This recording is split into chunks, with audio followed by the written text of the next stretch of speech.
It's 4 a.m. here in the subarctic. It's dark. Do you know where normal people are? All right. Successful Indie Author 5-Minute Focus, episode 17.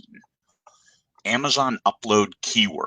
This is an important topic because you have to upload your keywords with each book that you publish. You have 7 slots in the upload screens, 7 slots.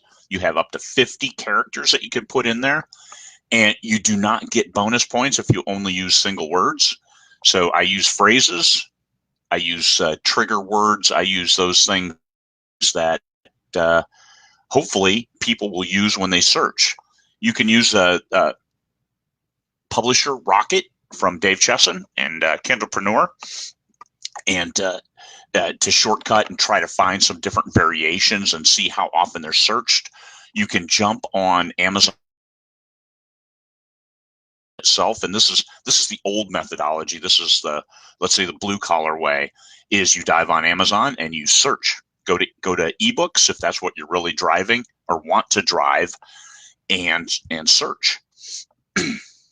You'll search phrases, search keywords, and see what comes up. And if that's what you want to get, have people who search that find you, then use those as your keywords. So up to 50 characters, phrases, words. Now, what can't you put in there? Do not put author names in there, and do not put book titles. Those are 2 things that are a no-no. I did one that was trying to get into the D&D category, and it held up my book for 5 days. And I had to send a preemptive strike note saying, hey, this is an official category. I'm not violating anybody's copyright.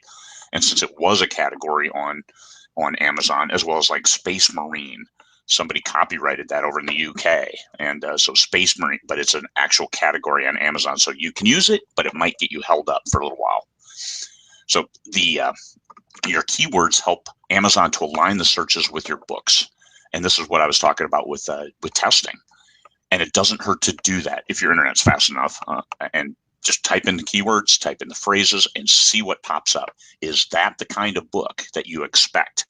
My first book was, I titled it, It's Not Enough to Just Exist. Okay, it was a post-apocalyptic survival. It was about more than just surviving. Well, now, if you search that, and when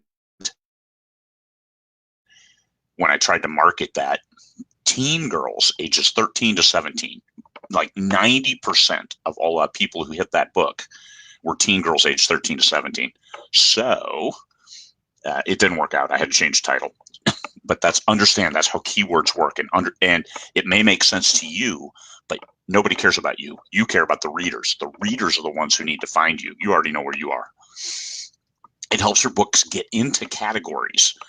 Now, if you want to get YA, you have to list your book as, you have to select one of those age groups for your book. I used to select 13 to 18 plus, but I see that in the new product page, it puts 13 to 18. It makes it look like it's YA. So I stopped doing that, but now I'm not getting into the YA categories with the books. Perfectly fine. My books are go both ways, where they appeal to, where they're cleaner for a younger audience or for an older audience. But I didn't want to see that 13 to 18, because some people will look at that and say, "Oh, well, this is a YA book. I'm not gonna get it. I don't want a teenager book."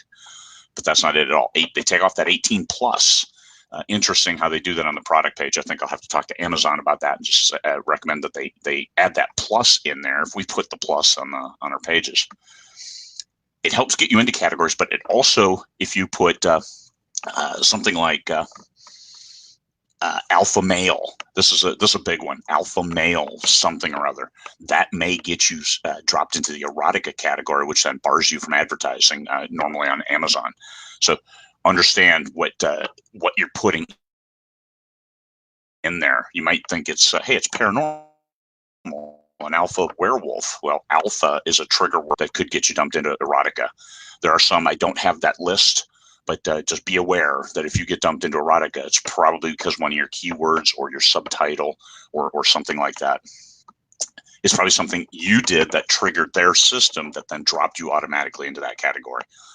And then relevance. The big thing is you want relevance. You want when people search to find you organically. You don't want to have to pay to find those readers if you don't have to. So find as many as you can organically, and that's with your keywords. And that the big thing is that drives your categories to get you where you want to be. Also, there's some doubling effect where if you have certain keywords in your blurb, that then they're magnified if you have them in your keywords. And that's only a guesstimate on my part. But you can't have all these mishmash and variety of keywords spread throughout your blurb, as well as your 7 keyword blocks, and then expect to be in 20, 25 different categories. That doesn't work that way. They give you about 10. I've seen books up to like 14 or 15 different categories, but those are anomalies, and some books, some ebooks.